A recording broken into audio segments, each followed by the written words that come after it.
வணக்கம். Welcome to கதை திரட்டு. இந்த வீடியோவில் நம்ம என்ன கதை கேட்க போறோம்னா, உறவாடும் நெஞ்சங்கள் கதையின் 6வது பகுதி.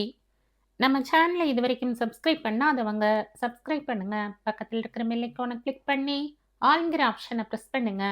ஸோ தட் நான் போடுற கதைகளை உடனுக்குடனே நீங்க கேட்கலாம். வாங்க கதைக்குள்ள போகலாம். ஆஷா சொன்ன வார்த்தைகளிலும் அவள் நடந்து கொண்ட விதத்திலுமாய் மனம் புண்பட்டு போன பெரியவர்கள் இருவரும் எழுந்து போய்விட்டனர். ஆஷாவின் கோபம் ரொம்ப பழக்கம் என்பதால் ரேவதி முதலில் தன் அப்பா அம்மாவை தேடிப் போனாள். இவள் போகும்போது இவள் அம்மா பாவம் ரொம்ப வருத்தமாய்த்தான் உட்கார்ந்திருந்தாள். அப்பா படுத்து கொண்டிருந்தார். அம்மா, வருத்தப்படாதம்மா, அவ குணம் தெரிஞ்சதுதானே என்ற ரேவதி அவளை மெல்லத் தொட்டாள். அவ குழந்தை. அவ மேல எனக்கு என்னம்மா கோபம்? ஆனா ரொம்ப பயமா இருக்கு ரேவதி. கவலையாவும் இருக்கு. இந்த பொண்ணு அங்க போய் நல்லா வாழலைன்னா அவளுக்கும் கஷ்டம். உனக்கும். ஏன் நமக்கு எல்லாமும் தான் கஷ்டம். அதான் பயந்து போய் உட்கார்ந்துருக்கோம். இல்லம்மா, அவ சொன்னதுக்கு கோபப்பட்டுத்தான் இங்க வந்து உட்கார்ந்துருக்கீங்கன்னு நினைச்சேன். நீங்க சொன்ன கவலை எனக்கும் இருக்கு. அவ அண்ணாவை விட்டு புத்தி சொல்றேன். அதுக்கும் அவ சரிப்பட்டு வரலனா அப்புறம் கடவுள் விட்ட வழி. கவலைப்பட்டு பிரயோஜனம் இல்ல என்றாள் ரேவதி. இத பார், நாங்க 2 பேரும் இங்க வந்து தங்கி இருக்கோம்னா இந்த பந்தம் இன்னி பந்தமா சொல்லு. என்னைக்கு என் அண்ணா அண்ணி 2 பேரையும் இழந்துட்டு விக்ரமும் ஆஷாவும் நின்னாங்களோ அன்னிக்கே அவங்கள நாங்க தான் பார்த்துக்கணுங்கிறது எங்க தீர்மானம். அதனால தான் இந்த குடும்பத்துக்கு ஆதரவா உன்னையும் விக்ரமுக்கு கல்யாணம் பண்ணி கொடுத்தோம். இப்ப நீ அனுபவம் இல்லாதவ, சின்னவள்னு உனக்கு துணையா உன் நாத்தனார் கல்யாணத்துல நல்லது பொல்லாதது சொல்ல வந்து உட்கார்ந்திருக்கோம். இதுவரைக்கும் விக்ரமும் சரி ஆஷாவும் சரி ஒரு வார்த்தை முகம் சுளிக்க எங்களை பார்த்து பேசியிருப்பாங்களா? அதுவும் மாப்பிள்ளைக்கு எங்க பேர்ல ரொம்ப மரியாதை. ஆனா இந்த பொண்ணோட குணம்தான் கவலையா இருக்கு. வேற என்ன என்றாள். ஷியாமை வேலையை விட்டு தூக்கி ஒரு வாரம் இருக்கும். ஆதித்யாவையும் அழைத்து கொண்டு துர்கா மாவட்ட கல்வி அதிகாரி ஆபீஸுக்கு போக நிச்சயித்தாள். இருவரும் அவர்கள் ஆபீஸுக்கு விண்ணப்பித்திருந்தது சம்பந்தமான எல்லா பேப்பர்கள் இருந்த ஃபைலையும் எடுத்துக்கொண்டு புறப்பட்டார்கள். அங்கே போனதும் அந்த ஆபீசரை பார்க்க அனுமதி கிடைத்து உள்ளே போனார்கள். ஏற்கனவே தாங்கள் விண்ணப்பித்திருந்ததையும் சொல்லி அதற்குண்டான பேப்பரையும் கொடுத்தார்கள். ஸோ, நீங்க உங்க பள்ளிக்கு 11, 12 2 வகுப்புகளுக்கும் அனுமதி கேட்குறீங்க. நான் அதற்குண்டான தகுதிகள் என்னென்ன இருக்க வேண்டும் என்று எழுதி அனுப்புறேன். அதுக்கப்புறம் பார்க்கலாம். இப்ப எனக்கு ஒரு மீட்டிங் இருக்கு. நான் கிளம்பணும். நான் திரும்ப உங்கள ஃபோன்ல கூப்பிடுறேன் என்றார் அவர். மேடம், தேவையான தகுதிகள் எல்லாமே பள்ளிக்கூடத்துக்கு இருக்குன்னு நினைக்கிறேன். அதுல 1, 2 குறைஞ்சா பர்மிஷன் கிடைக்காதா என்று கேட்டாள் துர்கா கவலையோடு. நாளைக்கே வந்து பேப்பர்ஸ் எல்லாம் வாங்கிக்கோங்க. அப்படி ஏதாவது குறைஞ்சா அதை சரி பண்ண பாருங்க. உங்க ஸ்கூல் ரொம்ப வருஷமா நல்ல பேரோட நடந்துகிட்டு இருக்கிறது தானே. ஏதாவது குறைஞ்சா அதை உடனே சரி பண்ணிடுங்க. நாங்க டைம் கொடுக்குறோம் என்றார் அந்த அதிகாரி. சரி மேடம், இந்த வருஷம் தான் அப்பா கொஞ்சம் உடம்பு முடியாம சரியா ஸ்கூலை கவனிக்க முடியாம போயிட்டார். எனக்கும் போஸ்ட் கிராஜுவேஷன் ஃபைனல் இயர். அதனால படிப்புல தீவிரமா கவனம் செலுத்த வேண்டி இருந்தது. அதனாலேயே இவரையும் நிர்வாகத்துல முக்கிய உறுப்பினரா சேர்த்துக்கிட்டு மும்முரமா எல்லாத்தையும் சீர்திருத்திக்கிட்டு இருக்கோம். நிச்சயமா சீக்கிரமே மாணவர்களை நல்ல மார்க் வாங்க வச்சிருவோம். இம்ப்ரூவ்மெண்ட் எழுத வச்சிருக்கீங்களா எல்லாரையும்? ஆமா மேடம், எல்லாருமே இம்ப்ரூவ்மெண்ட் எழுதுறாங்க. பை த வே, இவர் மிஸ்டர் ஆதித்யா, எங்க குடும்ப நண்பர் வீட்டு பிள்ளை. நமஸ்தே மேடம், நான் ஐஏஎம் அகமதாபாத்தில் எம்பிஏ படித்து கோல்டு மெடலோட பாஸ் பண்ணியிருக்கேன். வீட்டில் இருந்து பண்ணுற மாதிரி ஒரு எம்என்சி ப்ராஜெக்ட் எடுத்துக்கிட்டு கூடவே இவங்களுக்கு ஸ்கூல் விஷயத்திலேயும் உதவி பண்ணுறேன் ma'am. Very good mister Aditya. நான் இன்னைக்கு அவசரமாக போக வேண்டியிருக்கு. நாளைக்கு வந்து கனெக்டட் பேப்பர்ஸ் எல்லாம் வாங்கிக்கங்க. ஆல் தி பெஸ்ட் என்று சொல்லிவிட்டு கிளம்பி விட்டார் அந்த அதிகாரி. இவர்கள் திரும்ப வரும் வழியில் லயன்ஸ் கிளப்பில் ஏற்கனவே கேட்டிருந்த ஒரு விஷயத்தை அவர்களுக்கு ஞாபகப்படுத்த அங்கு சென்றார்கள். லயன்ஸ் கிளப்காரர்கள் நல்ல பள்ளிக்கூடங்களுக்கு குடிநீர் சுத்திகரிக்கும் பெரிய மிஷின்கள் வாங்கி தருகிறார்கள் என்று தெரிந்து அதற்கு இவர்கள் விண்ணப்பித்திருந்தார்கள். அந்த மெஷின் பள்ளிகளுக்கு தேவையானதெனின் லட்ச ரூபாய்க்கு மேலாகும் என்பதால் தான் லயன்ஸ் கிளப்காரர்களை அணுகினார்கள். அவர்கள் இதுவரை பல பள்ளிக்கூடங்களுக்கு பல ஊர்களிலும் உதவியிருக்கிறார்களாம். எனவே இவர்கள் கேட்டபோது அவர்களுக்கான தலைமை அலுவலகத்திடமிருந்து அனுமதி வாங்க வேண்டும். இந்த பள்ளிக்கூடம் அரசு அங்கீகாரம் பெற்ற பள்ளிதான் என்பதற்கான அத்தாட்சி பத்திரமும் கேட்டிருந்தார்கள். இவர்கள் அதை கொண்டு வந்து கொடுத்து 1 வாரமாகிவிட்டது. அதற்கு ஏதேனும் பதில் உண்டா என்று கேட்டறிய நேரிலேயே போனார்கள். அந்த மகிழ்ச்சியான செய்தி வர இன்னும் கொஞ்ச நாள் ஆகும். ஆனால் நிச்சயம் தருவார்கள். போர்டு மீட்டிங்கில் பாஸ் ஆனதும் மெஷின் வந்துவிடும் என்று சொன்னார்கள். சரி, கேட்டவரை திருப்தியான செய்திதான் என்று மகிழ்ச்சியுடன் இவர்கள் திரும்பினார்கள். இப்போது வசந்தரா, ஆதித்யா, துர்கா மூவரும் பள்ளிக்கூடத்தில் முதல் ஆள் வரும் முன் கடைசி ஆள் போகும் வரை இருந்தார்கள். இவர்களின் உற்சாகமான தூண்டுதலினால் எல்லா டீச்சர்ஸும் நன்றாகவே சொல்லிக் கொடுத்தார்கள்.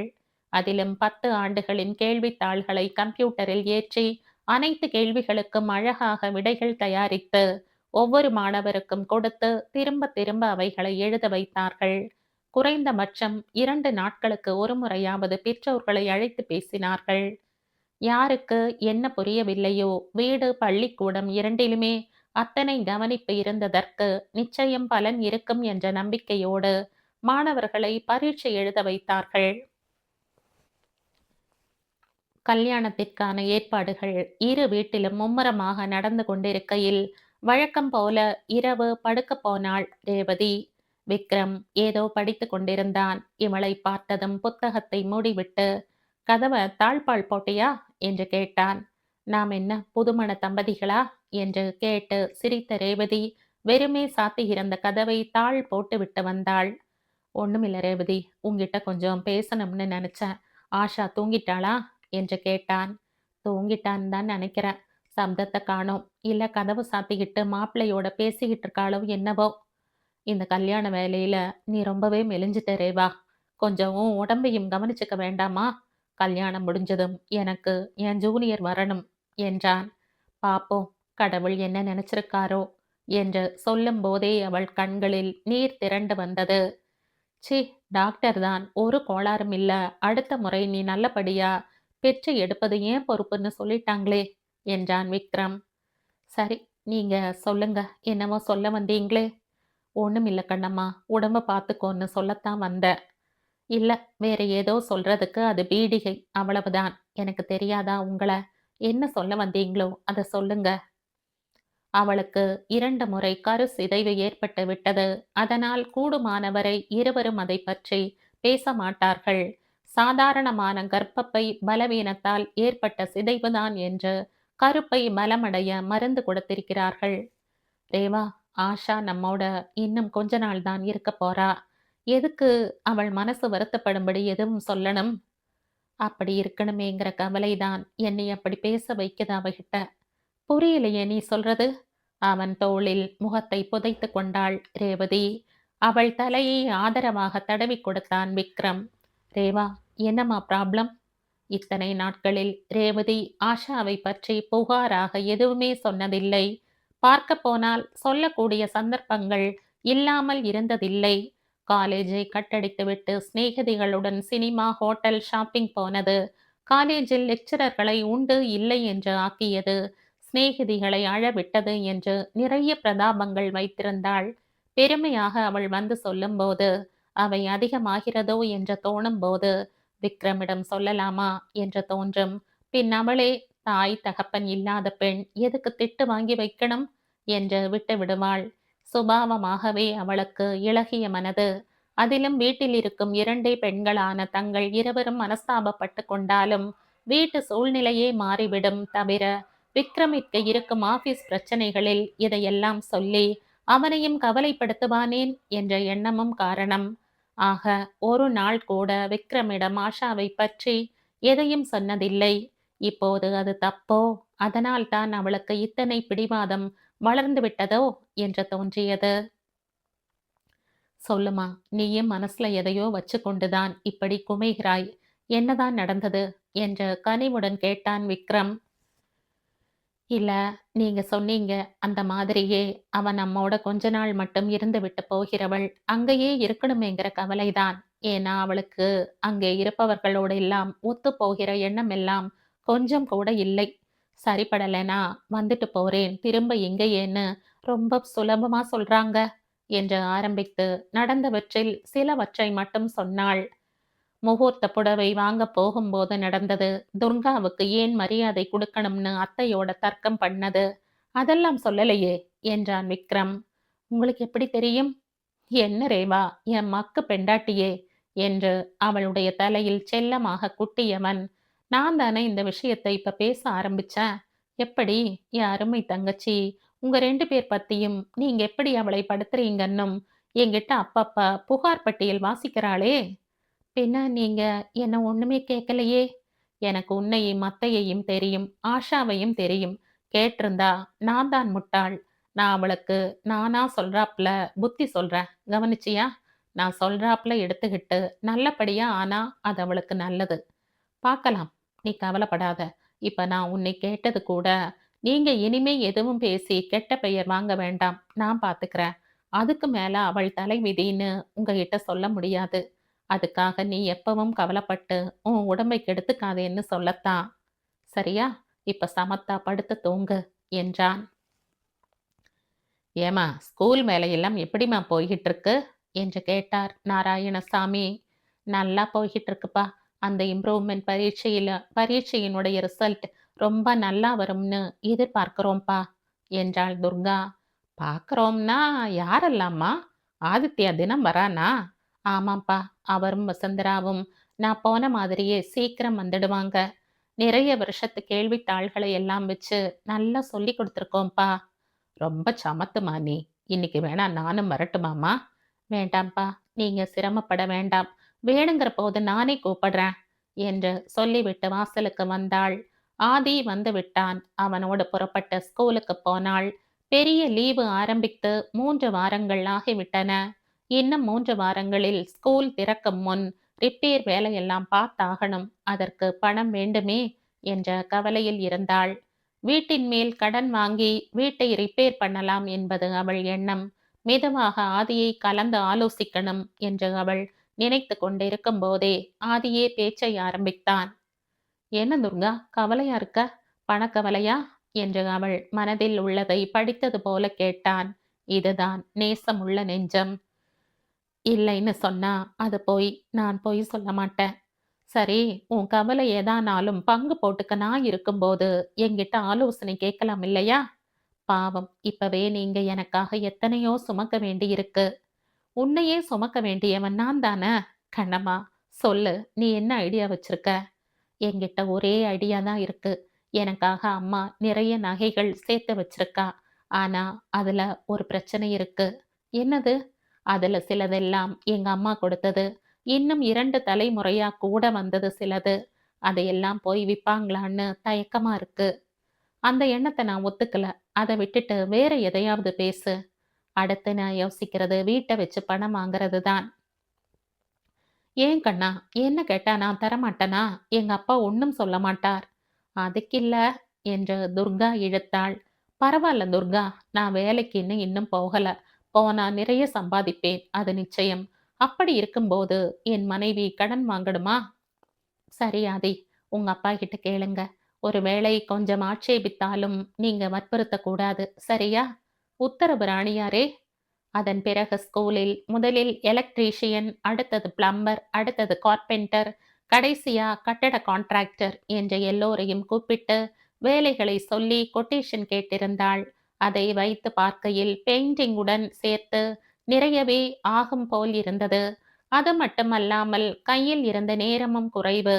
3வது வாரத்தில் ஸ்கூல் திறக்கும் முன் எல்லாவற்றையும் முடிக்க வேண்டும். நல்ல வேளையாக கல்யாணத்திற்கு அதற்கு பின் 1 வாரம் இருந்தது. இருவரும் ஆபீஸிலேயே இருந்தார்கள் அன்று முழுவதும். வீட்டில் இருந்து டிரைவரிடம் சாப்பாடு அனுப்ப சொல்லி போன் செய்தாள் துர்கா. முழு செலவு கணக்கையும் போட்டு நாள் கணக்கையும் போட்டால் தலை சுற்றியது. பரவாயில்ல துர்கா, பயப்படாத, சமாளிச்சுக்கலாம். நான் இப்போ ஒரு வேலை செய்ய போறேன். உனக்கு சம்மதமா பார் என்றான் ஆதி. மளமளவென்று ஒரு விண்ணப்பத்தை லேப்டாப்பில் அடித்து அவளிடம் காண்பித்தான். ஆமா, நான் இதை மறந்தே போயிட்டேன் என்றாள் துர்கா. ஆமாம், அவள் நூல் நிலையத்தை முன்னேற்ற என்ன செய்யலாம் என்று யோசிக்க மறந்திருந்தாள். இவர்கள் ஸ்கூலில் இருந்தது பேருக்கு ஒரு லைப்ரரி தான். பொதுவாக இந்த பள்ளிக்கூடத்தில் படித்து கொண்டிருக்கும், படித்து முடித்து வெளியிடங்களில் வேலை பார்க்கும் பழைய மாணவர்களுக்கான ஒரு விண்ணப்பம் அது. படித்து முடித்த மாணவர்களுக்கு பயன்படக்கூடிய புத்தகங்கள், அது எந்த வகை புத்தகங்களாக இருந்தாலும், முழுவதுமாக இருந்தால் கொடுத்தால் அவை வீணாகாமல் குழந்தைகளுக்கு பயன்படும் என்று கேட்டிருந்தான். தவிர இந்த பள்ளிக்கூடம் கட்டுவதற்கு ரிப்பேர் மற்றும் இதர செலவுகளுக்காக பணம் தேவைப்படுவதாகவும், வசதியும் மனமும் உள்ளவர்கள் உதவினால் ஏற்றுக்கொள்வதாயும் வேண்டுகோள் விடுத்திருந்தான். எப்படி தோணுச்சு இந்த யோசனை என்று கேட்டாள் துர்கா. சுயநலத்தோடு மூளையையும் கசக்கிக் கொண்டதன் பலன்தான் இது என்றான் ஆதி. புரியலையே. சீக்கிரம் பள்ளிக்கூடம் முடிந்தால்தான் என் தேவியின் கடாட்சம் எனக்கு கிடைக்கும். அது சரி ஆதி. எனக்காக காத்திருந்து கல்யாணம் பண்ணிக்கொள்ளும் அளவு நான் என்ன பேரழகியா? என் கண்களுக்கு நீ பேரழகிதான் பார்த்தவரை என்று சிரித்தான். ஹா, எப்ப வேலை வரப்போகுதோ என்று போலியாக ஒரு பெருமூச்சு விட்டான். ஹேய், ரொம்பத்தான் குறும்பு. அப்படி சிரிக்காதீங்களே நாதி. ஏனாம்? ஏன்னாக்கா பொறுமையின்மையும் அவசரமும் ஆண் பிள்ளைகளுக்கு மட்டும்தான் சொந்தமா என்று சொல்லிவிட்டு வெட்கத்துடன் முகத்தை திருப்பிக் கொண்டாள். ஆஹா, நான் தான் முதல்லயே சொன்னேன் இல்ல, கல்யாணத்தை பண்ணிக்கிட்டு பாக்கி வேலையை பார்க்கலாம்னு. நீங்க தான் மேடம் கேட்கல. இன்னும் கொஞ்ச நாள் தானே ஆதி, வேகமா ஓடிடும். மனசை சிதற விடாம வேலையை பார்க்கணும். முதலில் லட்சியம். உத்தரவு மேடம். வேலையை என்னைக்கு ஆரம்பிக்க உத்தேசம்? நாளைக்கே என்றாள் துர்கா. உங்க அவசரம் புரியுது மேடம்.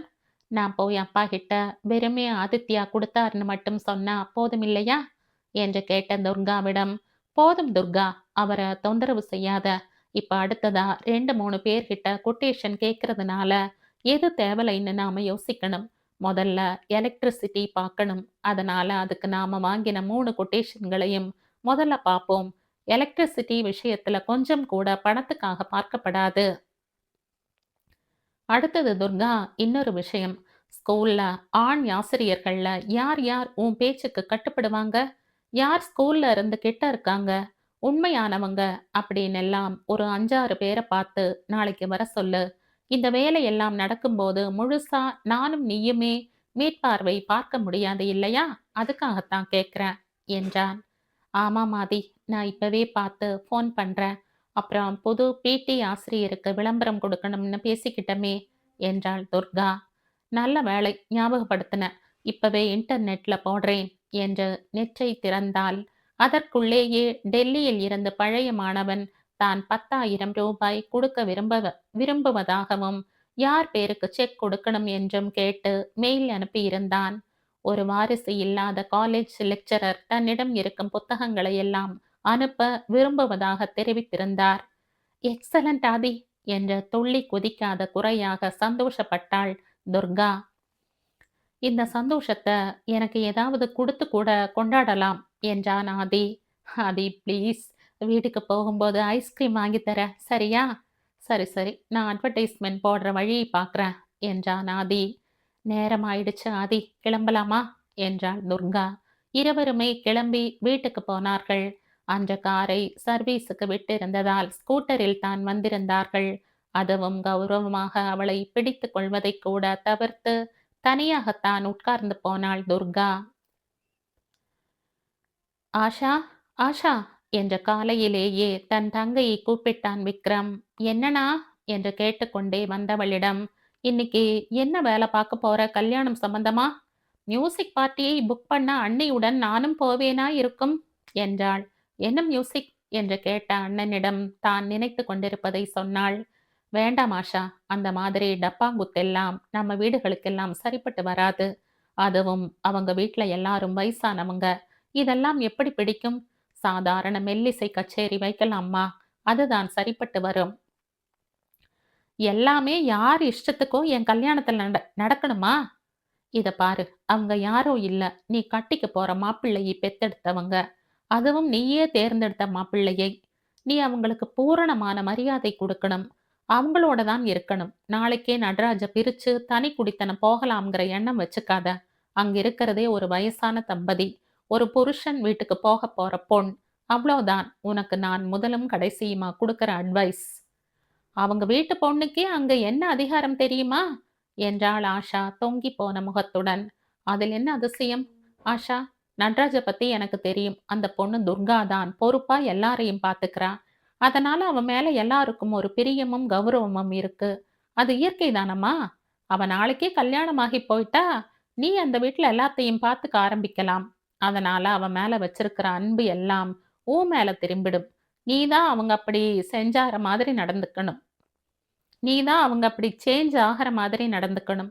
மொத்தத்துல உன்னை அன்பா, அடக்கமா, எல்லாருக்கும் இதமா நடந்துக்கிற மாதிரி வளர்த்திருக்கோம்னு சொல்ற மாதிரி நீ நடந்துக்கணும் என்று சொல்லிவிட்டு போய்விட்டான். தன் ரூமில் போய் கதவை சாத்திக் கொண்டு கட்டிலில் விழுந்தவளுக்கு அழுகை பொங்கி வந்தது. அண்ணனுக்கு தன் மேல் இவ்வளவுதானா மதிப்பு என்று ரொம்ப துக்கமாக இருந்தது. தான் என்ன சொன்னாலும் செய்தாலும் அண்ணனின் சப்போர்ட் உண்டு என்று திடமாக நம்பி இருந்தவளிடம் அவனின் இந்த செய்கை மிகவும் ஏமாற்றத்தையே அளித்தது.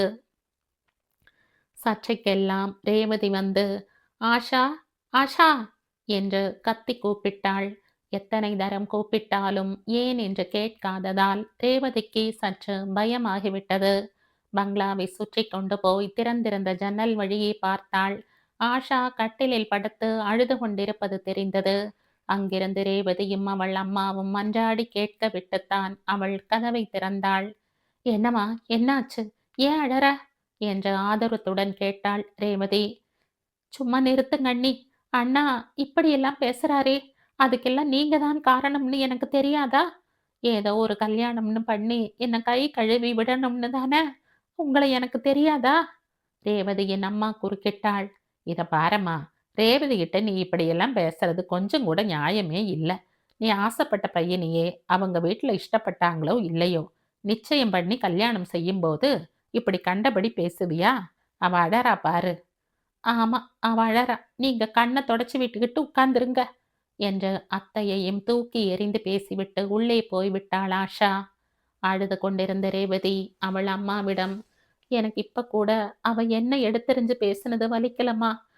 இவ அங்க போய் எப்படி இருக்க போறாளோன்னு தான் கவலையா இருக்கு என்று கேவினாள். அடுத்த பிரச்சனை பத்திரிகையில் ஆரம்பித்தது. இவர்களும் சரி, பிள்ளை வீட்டுக்காரர்களும் சரி, அழைப்பிதழ் அடித்து எல்லோருக்கும் கொடுக்க ஆரம்பித்தாயிற்று. ஆஷா இப்போது புதிதாக வேறு பத்திரிகை அடிக்கணும் என்றாள். இப்ப அடிச்சிருக்கிற பத்திரிகையையும் நீ பார்த்து செலக்ட் பண்ணது தானம்மா என்றான் விக்ரம். ஆமா, ஆனா நானும் நட்ராஜும் எங்க கல்யாணத்துக்கு கூப்பிடுற மாதிரி ஒரு இன்விடேஷன் அடிக்கணும். என் சீனியர் எல்லாம் அப்படித்தான் அனுப்பிச்சிருக்காங்க. இத பாருங்க என்று அவளுடைய சீனியர் ஒருத்தியின் கல்யாண பத்திரிகையை காண்பித்தாள். வாங்கி பார்த்த விக்ரம், அதெல்லாம் சரிம்மா. அந்த பொண்ணும் இப்ப மும்பையில வேலை பார்க்கறா. பையனும் மும்பை பையன்தான்.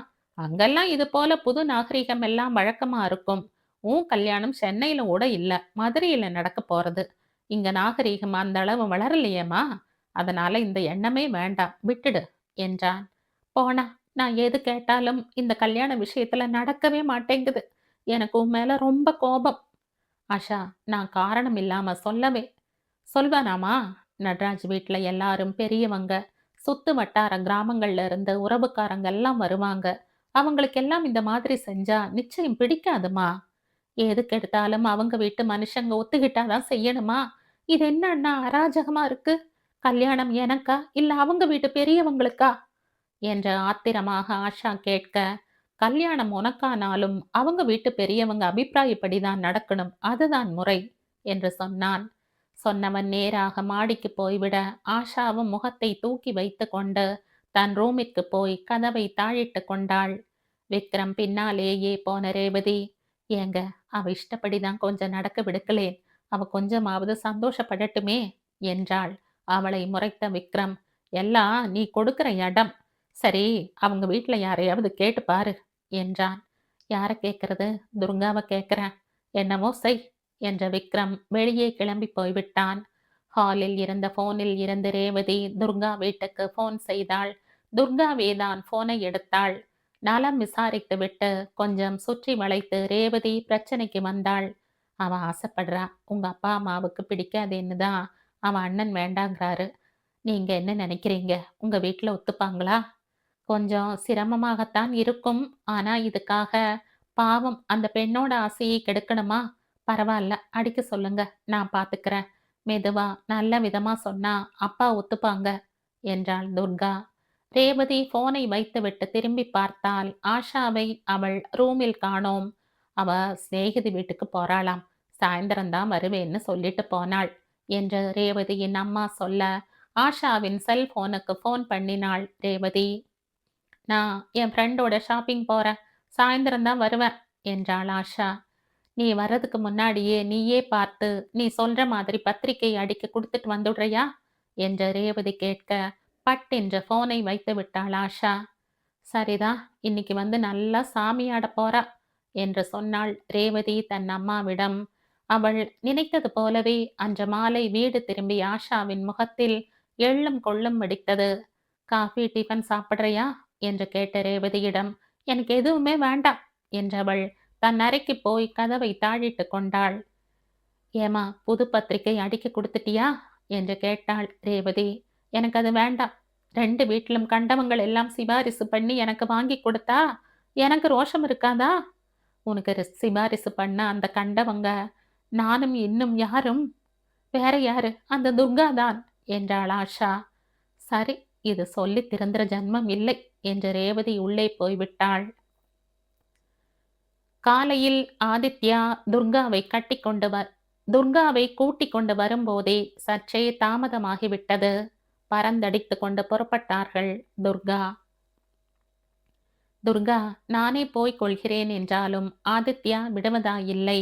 அன்றைக்கும் அவளைக் கொண்டு ஸ்கூலில் விட்டுவிட்டுத்தான் கல்வி இலாகா அலுவலகத்திற்கு போவதாக சொல்லியிருந்தான். முதலிலேயே இவர்கள் இருவரும் போய் கேட்டுவிட்டு வந்து 1 வாரத்துக்கு மேலாகிவிட்டது. 2 முறை போன் செய்தாகிவிட்டது.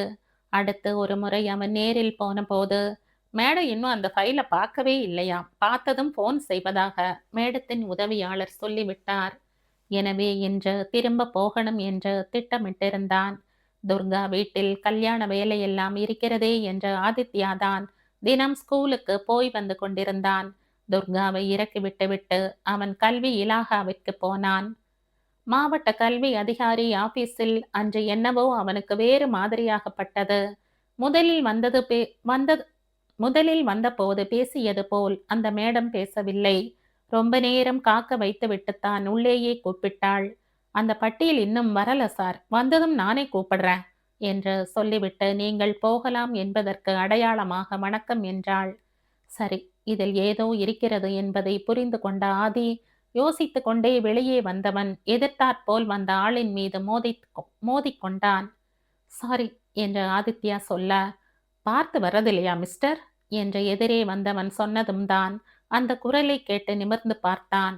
ஆம், அவன் பிடி மாஸ்டர் ஷியாம் தான். ஓஹோ, இதுதான் அந்த அதிகாரியின் பாராமுகத்துக்கு காரணம் என்று புரிந்து கொண்ட ஆதி அங்கிருந்து மேலும் தர்க்கம் வளர்க்காமல் நகர்ந்து விட்டான். அவன் அந்த மேடத்தின் அறையில் வெகு உரிமையோடு நுழைவதை பார்த்ததுமே அந்த அதிகாரிக்கு ஷியாம் எந்த வகையிலோ வேண்டப்பட்டவன் அல்லது எந்த வகையிலோ பயமுறுத்தி வைத்திருக்கிறான் என்று புரிந்துவிட்டது. அது என்ன என்று தெரிந்து கொண்டால் ஒழிய பல பிரச்சனைகளுக்கு தீர்வு காண முடியாது என்று தோன்றியது. இவன் வெளியே வருகையில் அங்கு கீழே ரோட்டுக்கடையில் டீ குடித்து கொண்டிருந்த ஒருவன் இவனிடம் பேச வந்தான்.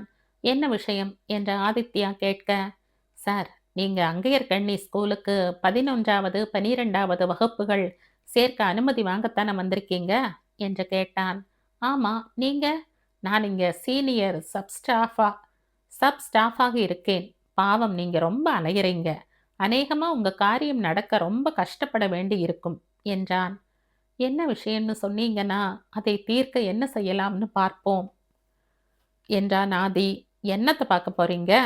உங்க பேர் என்ன சார் என்று கேட்டான் ஆதி. பேர் எதுக்குங்க?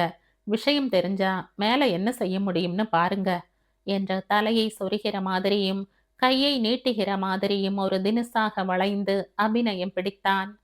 சட்டையில் இருந்து ஒரு 50 ரூபாய் எடுத்து கொடுத்தான் ஆதி. ஒண்ணுமில்ல சார், இந்த ஷியாம் இருக்காரே, அவரை நீங்க அடிச்சு துரத்திட்டீங்களாமே. அவரை இந்த ஊர் எம்எல்ஏவுக்கு ரொம்பவே வேண்டியவராம். அதனால இந்த டிஇஓ மேடம் ரொம்பவே பயப்படுறாங்க. இந்த ஷியாம் தான் உங்க ஸ்கூலுக்கு 11வது 12வது வராம தடுக்க தன்னால முடிஞ்சதையெல்லாம் செய்துகிட்டு இருக்கார். துஷ்டர்களை கண்டா தூர விலகுன்னு சொல்வாங்களே, நீங்க ஏன் சார் இந்த ஆளை போய் விரோதிச்சுக்கிட்டீங்க? துஷ்டன் என்கிறதுனால எந்த தப்பு செய்தாலும் வாயை மூடிக்கிட்டு இருக்க முடியுமா? நான் பாத்துக்கிறேன், தேங்க்ஸ்பா என்று சொல்லிவிட்டு தன் ஸ்கூட்டரை நோக்கி நடந்தான் ஆதி. வண்டியில் ஏறும்போது இத்தனை பிரச்சனைகளையும் மீறி அவனுக்கு சிரிப்பு வந்துவிட்டது. வீட்டில் இருந்து வரும்போது அவன் பின்னால் உட்கார்ந்து வந்தாள் துர்கா. ஸ்கூலுக்கு வந்ததுமே ஆதி கேட்டான் சிரிக்காமல். ஆதி, கோபமா? நான் ஒரு ஸ்கூலை பார்த்துக்கிற பொறுப்பில் இருக்கேன். நாளைக்கு யாரும் எதுவும் சொல்லிவிட இடம் கொடுக்க கூடாதில்லையா? கல்யாணம் ஆயிடுச்சுன்னா அது வேற மாதிரி. சாரி ஆதி, உங்களுடைய இளமையான ஆண் மனசுக்கு ஏற்றவளா என்னால இப்ப நடந்துக்க முடியல என்றாள். இதை சொல்வதற்குள் அவள் முகமே தொங்கிவிட்டது. ஏய் துர்கா, நான் உன்னை சும்மா சீண்டுனேன். அதுக்கு இப்படியா வருத்தப்படுவ? உன்ன மாதிரி எத்தனை பெண்கள் இந்த வயசுல இத்தனை பொறுப்பா இருப்பாங்க. எனக்கு அதுல பெருமைதான் கண்ணம்மா. நம்ம இனிய வாழ்வை ஒத்தி போட்டிருக்க, அவ்வளவுதானே. இந்த பிரச்சனை எல்லாம் தீர்ந்து நாம திகட்ட திகட்ட அதை அனுபவிக்க போற நாள் வராமலா போக போறது? சாரி கண்ணா என்றான். நிஜமாகவே இத்தனை புத்திசாலியா, பொறுமைசாலியா, அழகா அடக்கமா ஒரு பொண்ணு கிடைக்க நான் எத்தனையோ அதிர்ஷ்டக்காரனா இருக்கணும்னு தான் அவன் நினைப்பு. ஸ்கூலுக்கு வந்து துர்காவை வீட்டுக்கு அனுப்பி வைத்தான். கேட்டவளுக்கு இன்னும் 1 வாரம் ஆகும் என்கிறாங்க என்று மட்டும் சொல்லி அனுப்பி வைத்தான். அவளுக்கு கல்யாண வேலை தலைக்கு மேல் இருக்கிறதே என்றதான். தீவிரமாக யோசித்தவனுக்கு ஒரு பொறி தட்டியது. அந்த வேலைகள் சரியாக நடக்கின்றனவா என்று பார்த்து கொண்டிருந்து விட்டு வீட்டுக்கு போனான். அப்பாவுடன் உட்கார்ந்து பேசினான். அதன் பிறகு சற்றே மனம் சாந்தியடைய போன் செய்து துர்காவுக்கு குட் நைட் சொல்லிவிட்டு நிம்மதியாக தூங்கினான். அன்றைக்கே மதியம் ஜப்பான் நன்கொடையாக குடி தண்ணீர் சுத்தமாக வழங்கும் மெஷின் வந்துவிட்டதை சொல்லியிருந்தார்கள். அதன் விண்ணப்பத்திற்கெல்லாம் துர்கா தான் கையொப்பமிட்டிருந்தாள். அதனால் மறுநாள் காலை சிறிது நேரம் வர முடியுமா என்று கேட்டதற்கு, என்ன ஆதி இப்படி கேட்குறீங்க? நீங்க சொன்னா வந்துட போற என்றாள் துர்கா. பாப்போம் பாப்போம், நீ என் செல்ல பொண்டாட்டியா வந்த அப்புறமும் இதே கௌரவம் எனக்கு நீடிக்கிறதா என்றான். மொத்தத்தில் இருவருக்கும் இந்த 1 வருடத்தை எப்படி தள்ளப் போகிறோம் என்றிருந்தது. ஆதியின் அப்பா பணம் கொடுத்திருந்தார். அதனால் உடனடியாக கட்டட ரிப்பேர் வேலை தொடங்கிவிட்டது. துர்கா வர முடியாவிட்டாலும் ஆதியின் மேற்பார்வையில் சில ஆசிரியர்களை வைத்து கொண்டு மும்முரமாக நடந்தது வேலை. கல்யாண நாள் நெருங்க நெருங்க நடராஜுக்கு தினம் 3 தடவையாவது போன் போட்டு பேசி கொண்டிருந்தாள் ஆஷா. வீட்டில் உறவுக்காரர்கள் எல்லாம் வந்து விட்டதால் நடராஜவிற்கும் தனிமை கிடைப்பதே கஷ்டமாக இருந்தது. அதிலும் ஆஷா பேசுவது முக்கால்வாசி புகார் பட்டியலாகத்தான் இருந்தது. அவளுடைய அண்ணா, அண்ணி, அத்தை, துர்கா என்று எல்லோர் மீதும் ஒரே குற்றப்பத்திரிகை தான். நடராஜவிற்கு சற்றே பயமாக இருந்தது. தன்னுடைய தேர்வு சரியில்லையோ, இந்த பெண்ணோடு அட்ஜஸ்ட் செய்து கொண்டு வாழ்வது கஷ்டமாக இருக்குமோ என்று. எப்போது யாரை பற்றி குற்றம் சொன்னாலும் நடராஜ், இப்போதைக்கெல்லாம் பொறுத்து போமா, கல்யாணம் ஆயிடுச்சுன்னா நம்ம யாரும் கண்ட்ரோல் பண்ண மாட்டாங்க என்றே திருப்பி திருப்பி சொல்லி கொண்டிருந்தான். இதில் அவளுக்கு துர்காவை கண்டிக்கிறேன் என்று கூட சொல்ல மாட்டான் என்கிறானே என்ற மனத்தாங்கல். இவன் கல்யாணத்துக்கு அப்புறமும் இதே மாதிரிதான் எது சொன்னாலும் கேட்காமல் தனக்கு ஆதரவு குரல் கொடுக்க மாட்டானோ என்னவோ. தன் தேர்வு சரியா என்ற பயம். ஆனாலும் தன்னால் நடராஜை முழுமையாக கைக்குள் போட்டு கொண்டு விட முடியும் என்றுதான் நம்பினாள். பின்ன ஆண்டவன் இவளை இத்தனை அறிவாளியாக, அழகானவளாக ஏன் பிறப்பித்திருக்கிறானாம்? இவள் துர்காவை விட கெட்டிக்காரி, அழகு என்ற எண்ணம். என்னவோ முதலில் இருந்தே அவள் மேல் ஒரு எரிச்சல். எல்லோரும் அவளை இத்தனை கொண்டாடுவானேன் என்ற பொறாமைதான், வேறென்ன? இருவருடைய பக்கத்திலும் வீட்டில் முன்னதாகவே வந்திருந்து கல்யாணத்தில் கலந்து கொள்ளும் உறவினர்கள் ஓஹோ என்று நிறைய பேர் இல்லை. ஆனால் கல்யாணத்தன்று மறுநாள் 2 வேளையிலும் கலந்து கொள்பவர்கள் நிறைய பேராகிவிட்டார்கள். நாராயணசாமி விக்ரமிடம் நேரடியாகவே கேட்டார். நான் இந்த ஊர்லேயே தலைமுறையாக வாழ்ந்து வரும் குடும்பத்தை சேர்ந்தவன். உங்களுக்கு கூட கூட்டம் நிறைய வரும். அதனால் நான் பாதி கல்யாண செலவை ஏற்றுக்கொள்கிறேன் என்றார். எனக்கு இருப்பதும் ஒரே தங்கை. நான் அவளுக்கு செய்யாமல் யாருக்கு செய்ய போகிறேன் சார்? நல்லா நிறைய பேர் வரட்டும். நல்லா சாப்பிட்டுட்டு வாழ்த்தட்டும். எனக்கு ரொம்ப மகிழ்ச்சிதான் என்றான் விக்ரம். இந்த கதையின் தொடர்ச்சியை அடுத்த பதிவில் கேட்கலாம். நன்றி.